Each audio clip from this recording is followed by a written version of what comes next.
Can you all hear me? Great. If at any time you can't hear me, I'm not used to using a mic, so you just tell me, okay? And I will make sure that you hear me. My name is Wendy Rodriguez, and you are welcome to call me Miss Wendy, or Mrs. Rodriguez, or Wendy, or whatever you're comfortable with. And I am so glad to be here to see you. I have been to your school before. I was here 2 years ago. It's really nice to be back. And I came a very long way to see you. I came here all the way from New Mexico to see you. Has anybody in here ever been to New Mexico? Quite a few of you. Wow. Now, who can tell me what is the difference between New Mexico and Mexico? What's the difference? New Mexico is an island, and Mexico it has lots of volcanoes. I'm not sure I could hear all of it, but did you say that New Mexico is a state and Mexico is a country? That's exactly right. That's exactly right, yes.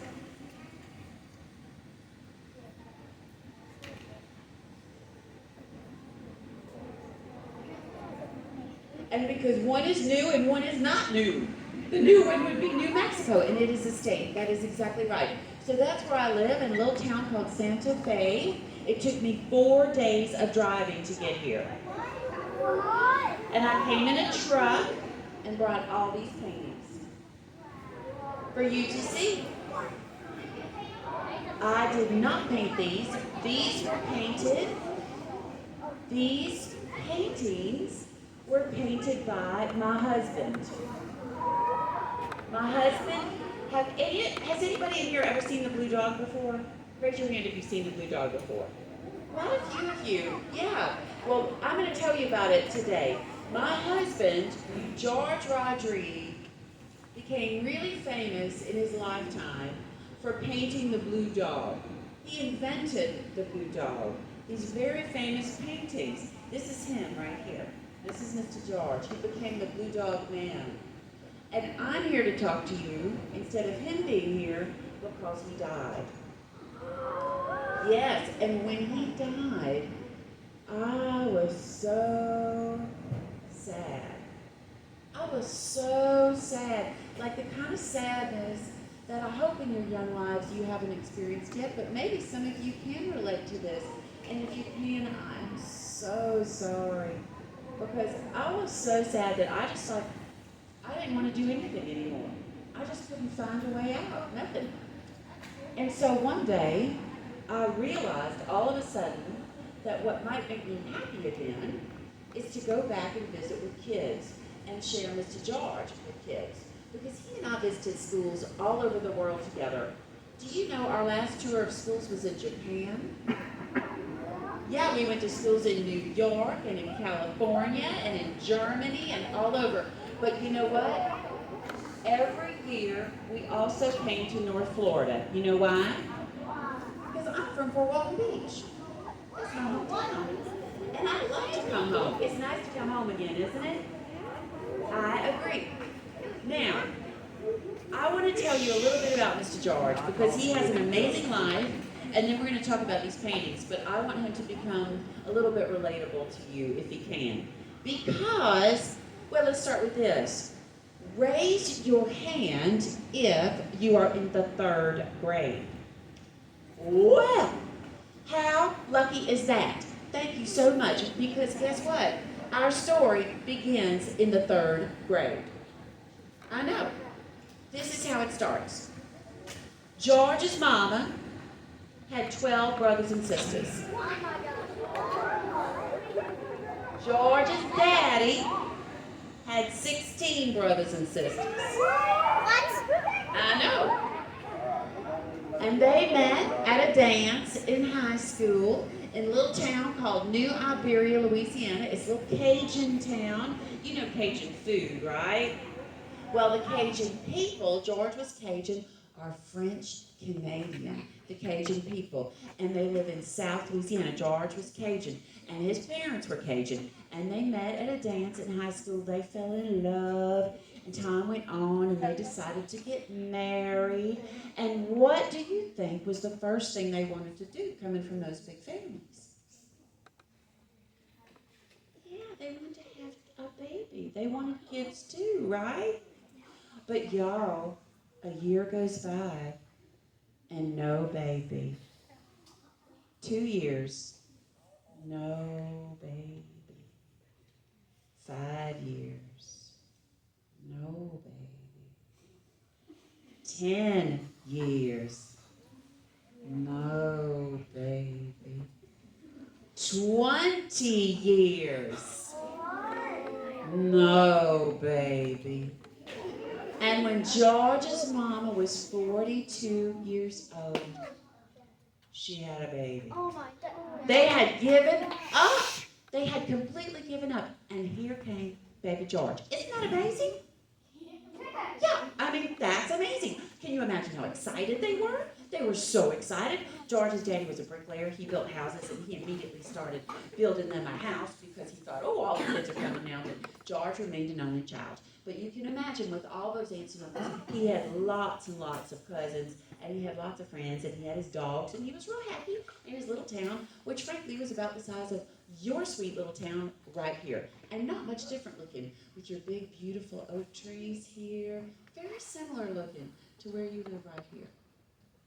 So, George is growing up, and he's doing fine, but this is where our story relates to you. By the time that George Rodriguez, my husband, who painted all these paintings and thousands more, who hangs in museums today around the world, by the time he reached the 3rd grade, he had never painted a picture. Do you know why? Because there was no art in his school. I know. Shocking, huh? There was no art in his school. Now, something's got to change, right? Something's got to change. So this is what happens. George is cruising along in life in the 3rd grade. He's doing just fine. He doesn't know anything about art, but he's doing fine. And all of a sudden, in the 3rd grade, y'all, boom. Trouble came. Big trouble came in his life. In the 3rd grade, George got sick. And he got really sick with a disease that none of you, I don't want to scare you, none of you will ever have to worry about this disease. So this is nothing to be scared about. You never have to worry about it. It is not around here anymore. But back then, this was in the 1950s, people really did worry about this disease because it usually affected children. And that disease is called polio. Maybe some of you have heard of it. And again, you don't ever have to worry about it. It is not around here anymore. But George gets polio, and he was really sick. And polio, depending on the stages of the disease, you might lose your motor functions, like the ability to use your arms, or the ability to use your legs, or sometimes the ability to breathe without this big machine called an iron lung. It was scary, scary, scary stuff. And George gets polio. It's really contagious, so he cannot go to school. His friends can't come over. He can't run around with his dogs. It was rough. And they didn't know if he would get better. Now, I'm going to fast forward because I don't want you to get sad here. And that is that George recovered completely from polio. And I always felt very blessed because not everyone did. But they didn't know that, y'all. And he did lose his ability to walk. And he was in bed for 6 months. Yeah. Now, George is lying in bed, bored out of his mind. Bored. You do know there were no devices back then, right? Yeah. And they didn't have much money. They couldn't afford a television. They didn't own any books. There were no video games. There was none of that stuff. He was so bored. So his mama, now y'all, I knew her. She lived to be 103. I know, she was quite something. And so she was a real clever lady, and she was worried about George and being so sick and being so bored, so she went down to a little store on Main Street in New Iberia, and she was explaining the problem to her friend, and her friend says, over there. in the corner. We just got in those art supplies. Try that. And George's mama says, art supplies? George doesn't like art. George didn't know art. And so literally out of desperation, George's mama took her precious pennies and she bought canvas and paint and brushes and modeling clay. And she brought those things home to baby George, and he painted his first picture. And you know what it was? A clown. And then, this is my favorite part of this story, and then we're going to talk about these paintings. But I want you to relate to him a little bit. Is this. See, if George were here with me right now, remember how I told you we visited a lot of schools?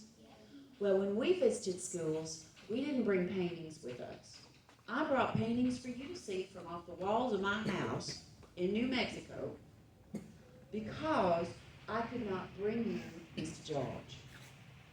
When George and I would visit a school, instead, he would bring a big canvas, bigger than this even, and blank. And then he would bring big brushes, like house paint brushes, and he would squeeze paint right out of the tube. And while I'm telling this story, he would be painting for you. Yeah? We had a lot of fun. But when I got to this part of the story, and remember, this part of the story, George is lying in bed. His mama has brought him paint supplies and modeling clay, yeah, and he's just painted his first picture. When I got to that part of the story, George always did the same thing. He would put his brush down, and he'd turn around, and he'd say, Wendy, let me tell you something. And he'd put his hands together like this, and he'd say, and I took that model in clay, and I formed it into little animals, and I put those animals on my nightstand, and I told stories with them. He made his friends, right? He made his friends. Do you think he was still sad about being sick? I don't know. He seemed pretty happy when he made his friends and he made his picture, because what had he discovered? Art. He found art. That's right. So here he was, down in a really low point in his life. And maybe you remember this story sometime when you're in a low point in your life, because that's life, right? We all want to stay up here, but that's not life. Life is like this. And so sometimes, though, when you're down here, is when you discover that very thing that makes your life happier and more wonderful than it ever was. And that is when George discovered art. Now, y'all, that was in the 3rd grade. He goes back to school in the 4th grade, and he's got a problem, doesn't he? He's got to make up all his classes. But even worse than that, what is not in school? Art. And all he wants to do is? Art. So what do you think he's doing in his math class, in his English class? Art. That's right. And what do you think his teachers did? Art. Got onto him. They used to throw him in the hall for drawing. They called it detention back then. They would throw him in the hall for drawing. And George, he was so clever, he started sneaking art supplies under his clothes, sneaking them to school. He would hide them under his pants, strap them to his legs, and under his shirt. And so what do you think he was doing when he got thrown in the hall? Drawing. That's right. And of course he got caught. And his teachers caught him over and over. George, what are we going to do with you? And they struck a deal with him. They said, if you will pay attention in all your other classes, we will find one little desk in this school where you can draw for an hour every day, because we're desperate. We don't know what else to do with you. And that is what happened. And his school had one art student, and that was George. Isn't that a good story?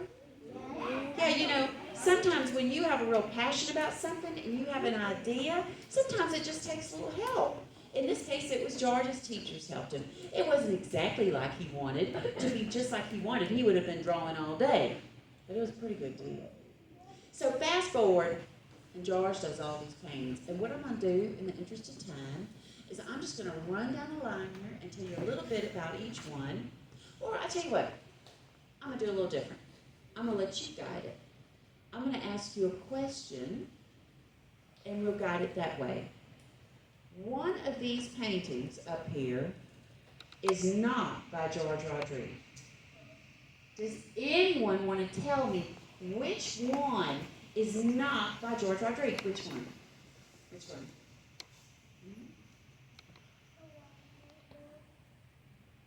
This one?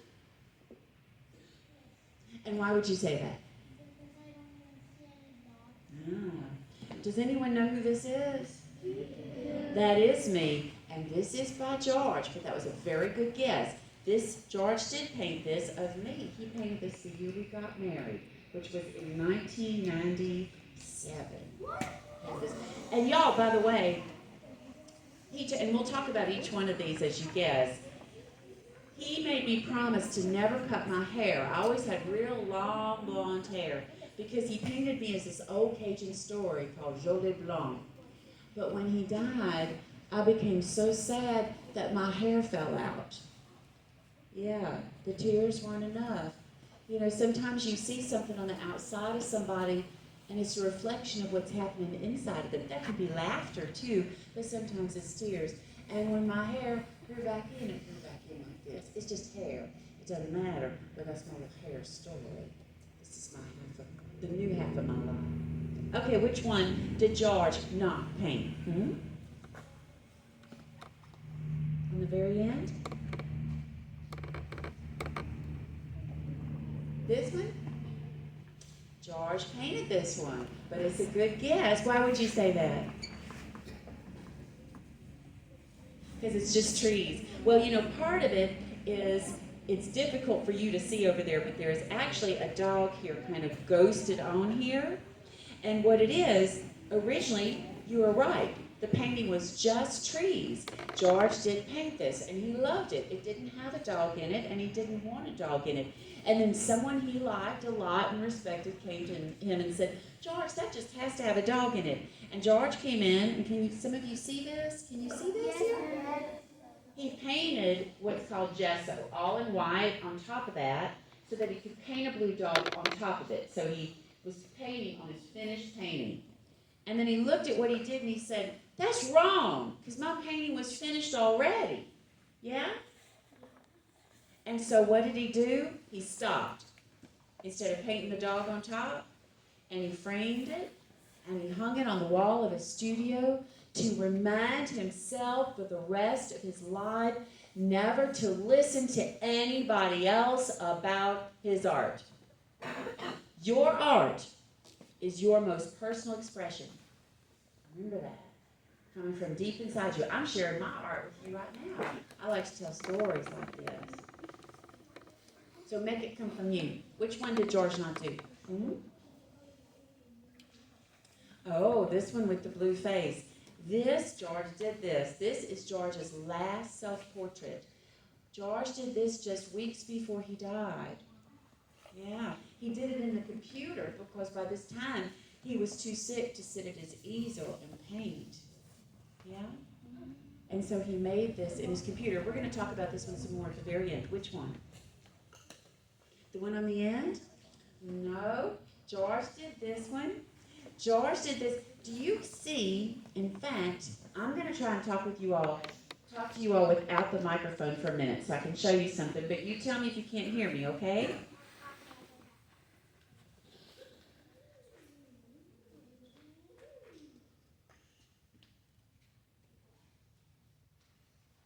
Okay. So, remember I told you how George had polio? And hold your guesses for one more second, honey, because I don't want any of you to get tired arms, and I promise we'll come back to it. We don't have too many left, but I want to tell you about this. So I told you how George had polio as a little boy, right? And that sometimes kids got so sick with polio that they had to have help breathing, right? So they had to be in this machine, and again, none of you ever has to worry about this. This machine is called an iron lung. It was basically a big metal tube, and just your head was sticking out, and the tube helped you breathe. Really scary stuff lying on the table. And when George's mama would take him in the 3rd grade in the wheelchair to the hospital, they would pass by the iron lung ward. and he would see the kids in this machine, and it really scared him. That's scary, isn't it? It scared him that that might happen to him, and it scared him for those kids. That's why I want you to know, because you never have to worry about this.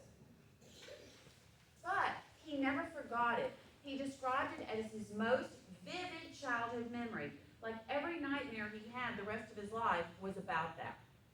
So one day he comes to me a few years before he died, and he said, Wendy, I have an idea. I want to do something for kids in children's hospitals.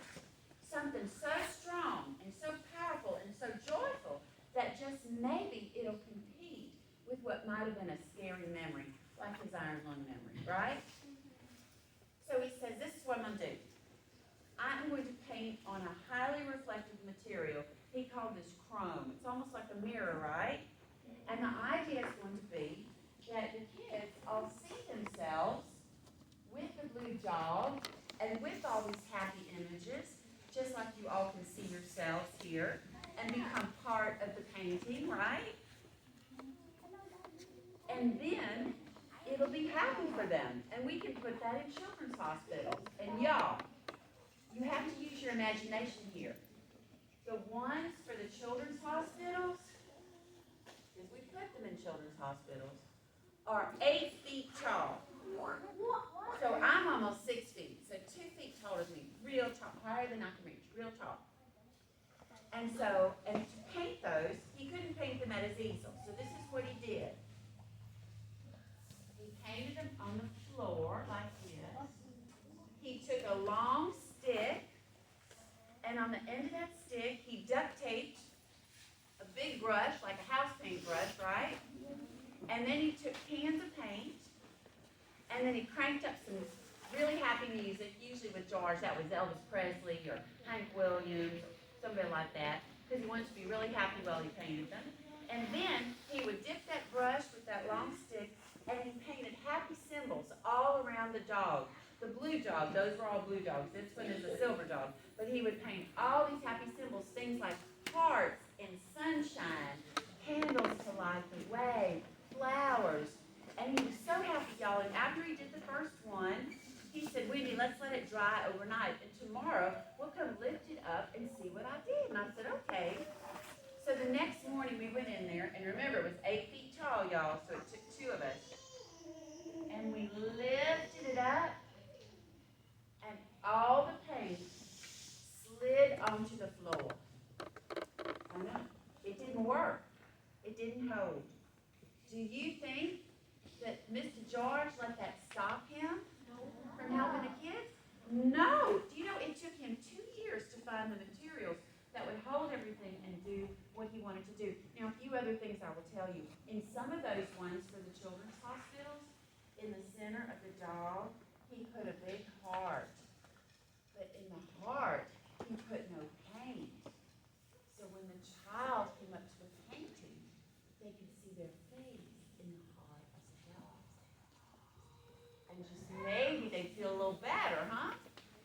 But you know what? He took it a little further. He thought, what if it's a really young child?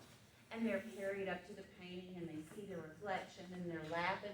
What's the first thing a little child wants to do? Touch it. Yeah, and we all know don't touch the art, right? Because the oils from our fingertips, it doesn't matter how much we wash it. The oils from our fingertips can affect the art and change the colors over time. Too many people touching it.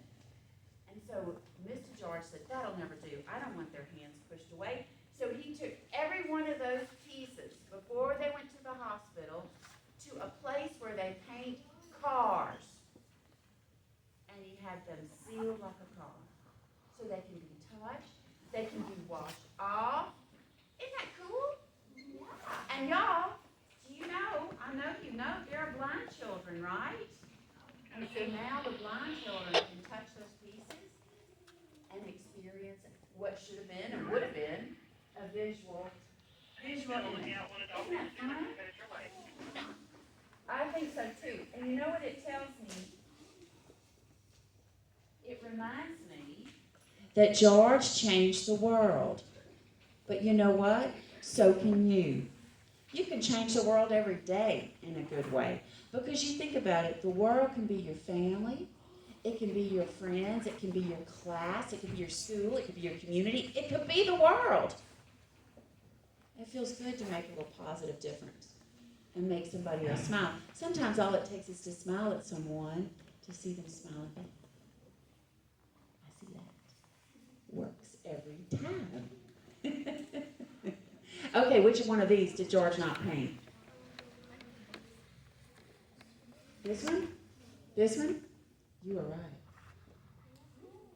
You are right. This is the only painting here that George did not paint. Now, I'm guessing none of you guessed this, except you. You were exactly right, because it's got a blue dog in it, right? I'm going to tell you exactly what happened with this. This was painted by a man named Douglas Magnus, and he was a really good friend of Mr. George's. And he was really sad when Mr. George died, his best friend. And he went to George's hometown to the funeral, and when he got there, he was surprised to see that all throughout the townspeople had tied blue ribbons around all the trees, big blue ribbons, in tribute to Mr. George, because he was really loved in the town. And this man was so touched by this, Mr. Magnus, that when he came home from the funeral, he did this painting, combining Mr. George's blue dog with the oak trees that Mr. George loved to paint the oak trees, like you have all around here too. And he put the blue ribbon around it, and then he made it a bit like it's the spirit of Mr. George as the blue dog man stepping out of the grave. Pretty special, huh? Yeah, I think so too. Isn't it a nice thing if someone makes art about you? That is a real compliment. Maybe it's a poem, maybe it's a song, maybe it's a dance, maybe it's a painting. Yeah.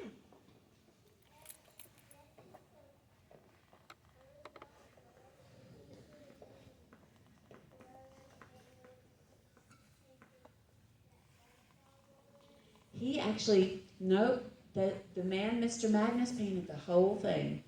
But that's a good question. He painted the whole thing. Mm-hmm.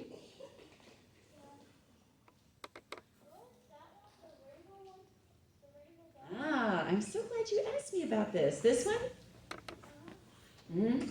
Okay, so when Mr. George talked about the blue dog, he said the blue dog is something that looks at us for answers. He said this dog is looking at us saying,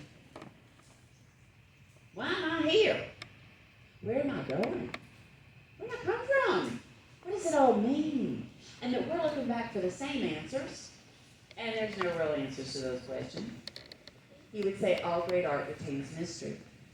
So for a painting like this, he has spiraled together all of his energy, right?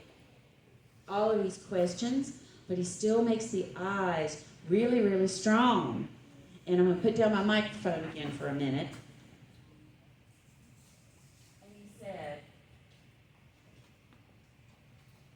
on the back, that's Mr. George's handwriting. He wrote, who are we anyway?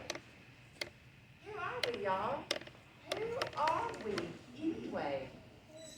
These are questions that humankind has been asking since the beginning of humankind, right?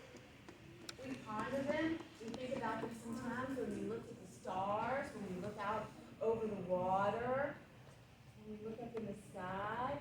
Who are we when we look in our own hearts? Who are we anyway? So he's exploring that in this painting. Now I'm going to tell you how he made this painting because you may want to try this.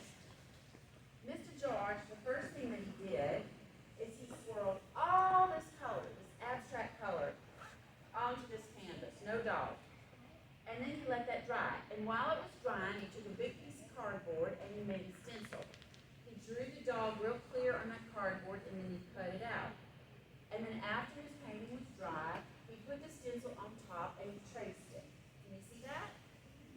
And then he took it away and then he swirled more of the energy on top. See that? So, is the dog under the energy, on top of the energy, through the energy? Who are we?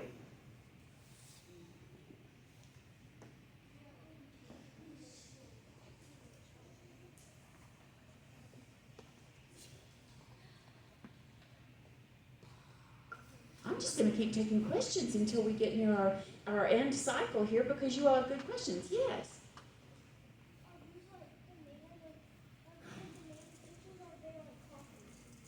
These are the real thing. Yeah, these are the real thing. I took them off the walls of my house. I mentioned I live in New Mexico. I live in an adobe house. Does anybody know what an adobe house is? It is, we don't have them around here because they would wash away with the rain. They are made, my house is made of mud and hay. Yeah, it's a really cool house. It's a very old house. And y'all, I'm just going to tell you this because it's October. And what happens in October? Of course, Halloween. You can see I like the skulls. I like all the Halloween. I like thinking about spirits.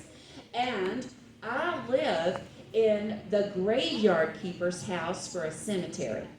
They used to have funerals in my living room. I know. And that's where these paintings hang, on those walls. And I plucked them off those walls to bring them here for you to see. Yes? What about that one near the rainbow arch? The little one? Yeah.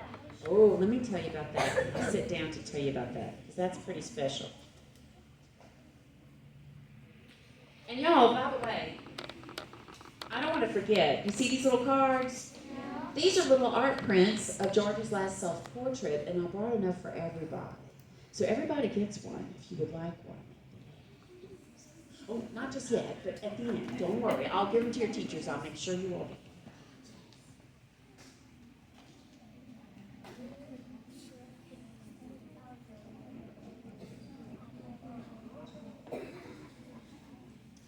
So y'all, Heather, how much time do we have left? Oh, perfect. Okay, thank you. I'm going to tell you something real serious. And hold your questions. If we have time at the end, I will come back for more questions. But I want to make sure I get to share this with you. And you asked about this piece too. It's so special. Mr. George died of cancer. He died of lung cancer. And usually when we think of lung cancer in particular, we associate it with smoking. But that is not always the case. There are all kinds of chemicals out there that can cause cancer, particularly in the lungs. Now, I hope you're old enough to know this, but just in case you don't know this, listen very carefully, please. Many, many people recover fully from cancer. And many, many people live all their lives with cancer and do pretty well. What happened was, in Mr. George's case, by the time they found the cancer, it was really advanced. And he was really sick. And so Mr. George and I went to Houston, Texas, to a hospital there that specialized in his kind of cancer, and we were there for 3 months. And he had very serious treatments, and some days he was in a chair with these tubes going into him with this medicine for anywhere from 8 to 12 hours a day. Yeah. And while he would sit there, you know what he did? He made pieces just like this. He made this in the chemotherapy chair. Well, he was so sick and so weak, he would throw up in between. Sometimes he could barely keep his eyes open. But look what he's doing, right? He's making art. And he's making joyful art, like what he made for the kids in the children's hospitals. Here he's making stars and sunshine. He's using bright colors. He's painting with puff paint and markers. Yeah? He used to say to me while he was sitting there winking, I feel like I'm recycling my life. Whoa. When I get low, I look at this piece, and it reminds me about Mr. George, and that no matter where we are in our life, no matter what's going on, we can always find the joy. We can always find it. Always. That's what he was like. So, this is important. When Mr. George first painted the blue dog, he needed to find something that showed him what the shape was going to be, because he didn't know what the shape was going to be. So he started looking through his photographs, and look what he found. Can you all see this in the back? Okay, I'm going to walk around a little bit. He found this picture of a dog he had had. Her name was Tiffany. Isn't she cute? Yeah. And you recognize her shape, right? Because it's the shape of the blue dog. Yeah, so he found this picture and he said, that's how I'm going to paint the blue dog. So cute with this shape. Now, y'all, what was important about this is that it's called perspective. Because when Mr. George photographed his dog, he did not photograph her by looking down on her. Instead, he would get down on the floor with her or in the grass with her and photograph her head on. Right? Same height. Because he wanted to show in his photographs that his dog, because photographs are art, right? That his dog was just as special and just as important as him. Just as important as a person. Now, fast forward. I already told you that Mr. George had cancer. And at one point, he became too sick to go up and down our stairs to go to his studio. We'd come in from the hospital and he'd say, Wendy, I don't want to talk about this cancer stuff anymore. All I want to do is... That's right. And so, since he couldn't go up and down the stairs anymore, we put a little painting nook for him in the corner just off our bedroom, in my little office. It was a tiny room in the attic. And just a tiny little place with a canvas and some paints. And one night, I wake up in the middle of the night, and Mr. George was not in bed. And I went looking for him to check on him, yeah? And sure enough, y'all, he was in there. And he was sitting there at that easel at 3 o'clock in the morning. He had a glass of milk. And only one light in the whole room was on. And it was on his canvas. And he was painting. Real slow, like that. And he didn't hear me or see me. And I watched him for a long time because he was beautiful. He was beautiful. And I wanted to capture that, so I snuck back and I got my camera. And I came back and I crouched down. He still hadn't heard me. I crouched down just like he did with Tiffany all those years ago, right? So I would be his height. And I whispered, George.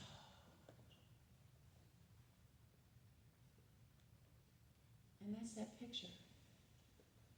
He turned. He didn't quite know what he heard.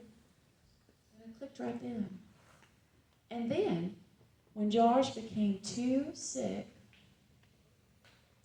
to sit even at that easel anymore, he would lie in bed and make art. But this time, instead of the modeling clay, he would make art on his laptop. And if we have time at the end, I will get to you, because you had your hand up a long time. This time, he would lie in bed and make art on his laptop. George used to say that the computer was the greatest thing to happen to art since the paintbrush. And that's when he made this. Now, y'all imagine, and this is what's on your little art print. This is his last self-portrait. He is very sick. He died just not long after, within a few months.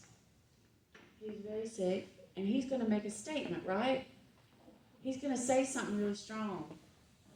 And if we had more time, I'd get you to tell me what it means.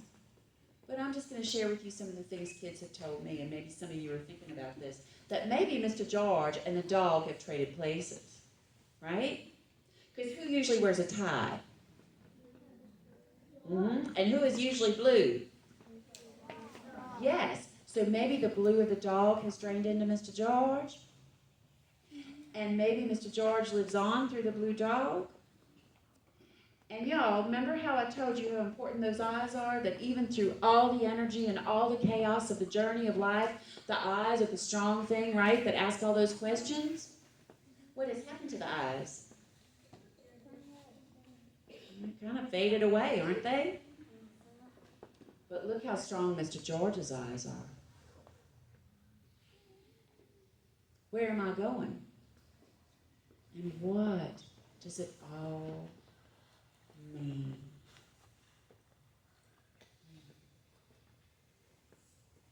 Y'all, in the last few weeks of Mr. George's life, we were in the hospital, and by this time the cancer had entered his cerebral spinal fluid. And what that means basically is it traveled up his back and surrounded his brain and swelled the cells there. And he was still George. He still had all of his wonderful ideas, but because of this condition, he had a hard time turning them into speech, something that could come out of speech. And because of that, the doctors ordered no stimulus, meaning, y'all, just like when he was a little boy with polio, no television, no visitors. He sure couldn't talk on the phone. So most of the time, it was just me and Mr. George. And at night, I used to crawl in his hospital bed with him. And I would lie across his chest, put my head on his chest. And I would match my breath to his, trying to give him my breath. I used my imagination. Imagination is powerful stuff. It's all I had. I'm not a doctor. And I thought, I will imagine that my breath is his breath and my strength is his strength. And one night I was doing that, and I said, not expecting him to answer, George, are you scared? And he didn't say anything. And then, all of a sudden, he said, no. And I lifted up my head off that beautiful chest, and I looked at his face, and his eyes, y'all, they were big and bright and round and joyful and childlike and beautiful and full of spirit, just like all of yours. And he said, it's an adventure. And I said, but Mr. George, we take all of our adventures together. And he said, but you can't come on this one, Wendy. Not yet. Now, that made me really sad at the time. But today, that makes me happy. And I don't know what you believe. You have to find in your own heart what you believe about these things. But for me, I believe that I will see Mr. George again, and that he's on his next great adventure. And finally, y'all, I'll end with this. A few days before Mr. George died, I asked him, George, if you could choose your last words, what would they be? Because even when you're sick, you don't know when your last breath's going to be and your last words. And these were not his last words, but this is what he said when I asked him. Without hesitating, he said, enjoy life. That's what I tell all of you. Enjoy life. Make art and support each other and be kind to each other. And I hope for me you'll remember a little bit about Mr. George, too. And don't forget about that imagination. And if we have, are we done? Or do we have another minute or two? Because you had a question in your hand up so long. What was your question? Oh, I love that question. Thank you. Do I paint? You know, I'm not a painter. That has never been something I've been drawn to, but I am an artist. And my art I have been sharing with you today. I hope I did okay. And that is storytelling and speaking. Thank you. And y'all, we have run out of time, but I have to tell you, I sure enjoyed, okay, one more. Yeah. You what?